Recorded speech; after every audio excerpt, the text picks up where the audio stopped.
I will be looking at making it more of a slight source of income, only because I've been asked too much this year. Could you just mention this brand, or could you just mention this event? Could you just mention Have this? you? Yeah, Okay. and I don't have a huge audience. It's still relatively niche, but for certain companies, tech companies that want to get to Marcoms, for events that want them to come, obviously. And I'm like, no, if you want me to do that, or can you interview this person? And like, that's the kind of like difficult one. I'm like, if they don't fit editorially, I'm not just going to interview the sake of it. If you want to partner the podcast, we can have a discussion. But that goes back to then. So for the Hear It, because we were getting our sponsors, Yeah. we just did a really basic plan of like what are our, I guess, principles, like who would we and wouldn't we want to have sponsors, Yeah. where do we draw the line around editorial versus paid, and how do we kind of justify it. So I think actually, I mean, these are just little things in you that should be in the back of your mind if you're creating a podcast, but it's quite useful to put that down on paper, because then when you are approached, you go, that feels a bit iffy, or like if you want to sponsor it, that's one thing. Were you approached by anyone you thought was a bit iffy and said no? It's more just like, could you interview this person, and obviously that sometimes it's totally irrelevant person. I'm Yeah. like, no, it's just going to be a sales interview. It's not going to be PR very exercise. interesting. Yeah. So I think it's just having that conscious kind of decision on like who wouldn't you, like sometimes you're offered someone, you're like, oh, that's quite interesting, and they're going to sell a book. Well, that's fine as long as the book content's going to be interesting and they're not just going to talk about the book. So I'll obviously link Yeah. it up in the show notes. So I think it's just having that, I guess, that approach. And then I guess from a commercial thing, like you won't, well, I personally wouldn't want like alcohol gambling brands or the rest of it. Not that they would, but you just never know with youth audiences. So yeah, and I think, and I don't go too political because it's just not, again, it's irrelevant in terms of what I'm Mm. trying to achieve. So I think that's quite useful to do that when you start getting approached. So yeah, thinking about it as like a potential income element. But even the trouble is, as soon as you do start having sponsors and partners, servicing Yeah. that's quite a lot of extra work, making sure the ads are right, making sure you're reporting on those numbers. So again, I know a few podcasts that have had quite healthy sponsors that I am surprised at. So I wonder about the metrics they've reported. So I think it's really easy to go, yeah, like we've charted and we've got thousands of listeners. And then the reality is, like, you can chart and not necessarily have like thousands and thousands of listeners, and Yeah. being really clear on your information, because there's no point blagging it, because you've got to report back on Well, that with a sponsor. so let me ask you then. So for people listening who are on their podcast journey and monetization is becoming a thing, tell us a bit about how it came around for you, or the process, I guess, because I think there'll be people who are on this journey, and like, you and I have both worked in marketing, so there's probably an element of we've got some idea of how to navigate this, not perfect idea, but there'll be other people who set up a podcast in lockdown about true crime in Kent, and I've got no idea about this stuff. What sort of tips and advice would you be giving I them, mean, or things to think about? firstly, there are quite a lot of agencies and individuals that will offer brokering that type of relationship. So that's something you could explore. For Yeah. me, and I guess like it'd be the same for you, having worked in marketing, I was like, we'll manage this ourselves, and we'll just kind of we'll do a slide deck ourselves about our stats, and we'll talk about what we what we offer as a podcast. So do you think a media pack is something that everyone Yeah, should have a then? slide deck with just some Yeah. key information, and I think it's useful, because if you think about it, you start something on a niche or a whim where you might just try it, and then actually Mm. putting down on paper like what you're about, what you're trying to achieve, who for, is good to kind of get your niche nailed, right? So it's useful, and I'm only talking a Yeah. one pager.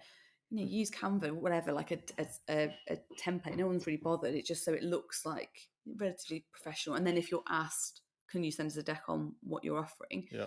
I think with Have You Got 5 Minutes, it came about because we'd talked about Nextdoor app in one of our early episodes, Yeah. and then they retweeted it. I mean, the brands that have retweeted posts about my podcast, like that we've just mentioned, Pinterest, like, I mean, huge brands that you tag them in because you mentioned them. So I think there's a tactic in itself in terms of, you mention books, or you mention brands, or you mention whatever, Yeah. or potential sponsors. It wasn't deliberate, but it was just kind of naturally happening. And then we tagged it in one of the posts next door. We're like, oh, we love this. We were contacted by someone who worked there, and we had a discussion, and they said, oh, we're actually quite looking for different ways to kind of get the brand out to target audience like this, blah, blah, blah, blah. And then they came on board as a partner and didn't really expect much. We obviously reported on stuff. We actually interviewed the person in Alice Skeets in the second or third season, I can't remember, but because it was relevant and interesting, and it wasn't like it was on a theme rather than let's talk about the app and why it's brilliant. And Yeah. I think that fitted really well for us. Then we were courted by like a number of different brands, and it was getting big, and it was hard to know like how much like to ask for. I think that's a really difficult one. And I Yeah. think the bigger you go, the more you're like, can we service this, or does this feel like, and what are you going to do with the money? Because it's not. How did you decide what that number was? Oh, I think it was really basic. I don't even know. I can't even remember. We had a sort of conversation about it, and we're like, what? I think what we came down to, I got a quote for how much it'd be to produce. We knew how much of the hosting was costing, and so we Yeah. went. Actually, if we got that, it solves it, and we don't have to do anything more because we weren't in a position to go, yeah, we'll sort loads of paid ads and we'll do this, because we just were flat out with other stuff. So I Yeah. think it's a really maybe roundabout way of doing it, but it was like, actually realistically, this solves a problem for us. Not that your Yeah. sponsor will go, I want to know exactly how I'm spending every penny, because some of it could just be, and then we make a bit of money. But I think for us, it was like, actually, that felt more comfortable because we knew that it was helping just deliver it that season. Yeah. I think I'd probably do that Did, again. Really, I wouldn't want it. I don't think I'd cope with it being too much more than that because, but yeah. were you underselling yourself by doing that? Oh, massively. When we found out what another podcast that was having like half our listeners was getting, we were like, we messed up. No, we didn't mess up. It was just like I wouldn't. I think I'd have felt more uncomfortable with sort Yeah. of saying big numbers, whatever. I don't know. Maybe underselling, but yeah, I think for this one, I'd rather say no if it's someone that's like, I want you to interview my CV and say my brand's brilliant and to sell. Because I just think it would make. I hate podcasts that have got like 5,000 ads in. So I think it's just that balance between what you want it to Yeah. do. Because some podcasts will do it on a like an average listenership, like how many things. Do the brands want to see your analytics? Do they? Yeah, normally, like the Yeah. conversations I've had recently, it's like, oh, we're kind of considering this, but I want to know this information. And I think it's really important to be like transparent with that, but also really understand them yourself. So Mm, for me, like I have really good like listener retention, so they tend to listen through right to the end. They're really repeat listeners, and I know where they're based and that kind of stuff. And that's kind of it, really. That I kind of know what those analytics tell me. yeah. So I think that's quite important. Okay. Interesting. Do you think? Last question on monetization. Do you think you can get it to a point where it actually not necessarily becomes a full-time job, but maybe a full-time salary? I'm sure. I mean, there's loads of people that do podcasting really, really well and have it as like a really big, I guess, Yeah. income strand. One thing I would say is, and this was just another bit of advice I got from a podcaster who she's got some good sports podcasts actually. She was saying, so the automated ones you get through the Podbean whatever, and they'll say like, you agree to ads here, and they kind of almost automatically do it, Yeah. and I that don't can be a like those. faff to set up. I don't like them, but also the challenge with those is you don't have any control over the ads. If it's a shit No. ad or if it's a really crap brand or unethical, whatever, that's not in your gift. So I kind of avoid that. I'd rather manage it, however time poor I am, have that. Yeah. I I think, agree. yeah, it might come to a point where you go, well, what is this for? So for me, it is literally just personal interest and interviewing people that I personally find really interesting. But I think that the people who are connected to like my newsletter and previous and prospective clients would find useful. So it is a Mm, marketing tool for Thread and Fable yeah. and my, the consultancy I do. If it becomes more than that, I think that makes a decision like, do I want to do more of this or not? Because you may just, I mean, I do love it. I can't imagine that being like more than my consultancy that I do and the campaign stuff.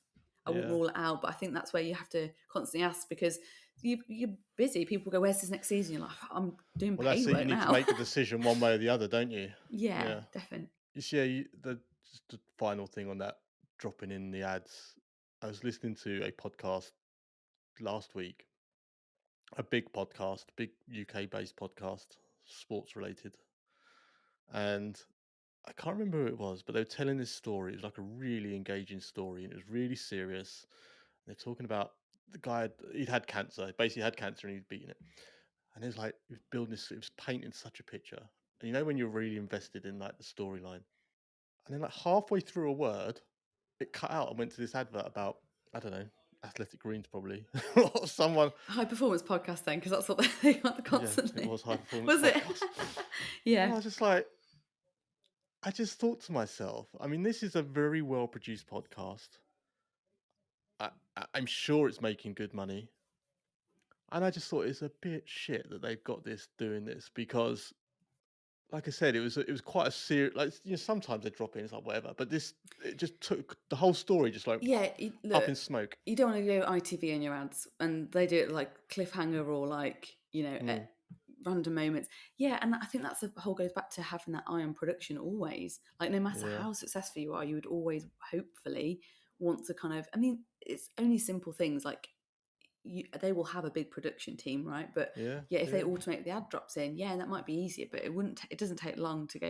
I think I No, had one like midway through a transition through. Have you got 5 minutes? Which made sense because we were like, you transition through, we do a promotion, or it was at the end or whatever. yeah, And if someone wanted to come on for one episode and promote and have a sponsorship, that's how we did it. But I think anything more than that could be overkill. And the other thing is, particularly when you're building an audience who don't know you, if you've got 10 ads and like high performance is a lot, if you've got like 4 ads before you even get going, you're like, oh my God, I can't be bothered. And I flip onto the next podcast. And mm. but that's just me and my No, no, brain. But like I get bored very easy. I don't mind ads because I get it. But at the same time, I think you need to space them out. And particularly when you're starting off, I think if it's too salesy, can be yeah. it's a bit of a nick.